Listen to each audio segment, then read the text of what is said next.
Sabar ya Kak. Kita doa banyak-banyak. Doktor, macam mana dengan...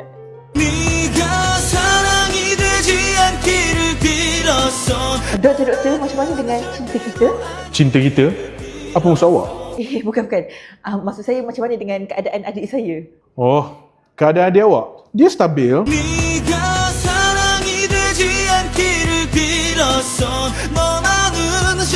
Yang ni apa hair ni?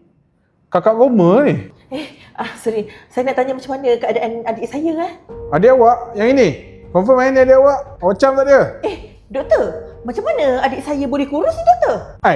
Korang satu family dah hantar dia dekat KPJ Bandar Datuk On ni, suruh buat belon nak kurus. Saya pun dah keluar dah belon besar ni daripada perut dia. Nak pasang belon ni boleh pasang hari ni, siap hari ni. Tapi rasanya doktor pun patut terang juga kot belon ni. Oh ya? Tak apa. Kau balik dulu, aku nak pasang sekejap. Kita tak tahu antara dua hal yang berbeza. Kiri kau menjanjikan cinta, kanan menjanjikan kerja.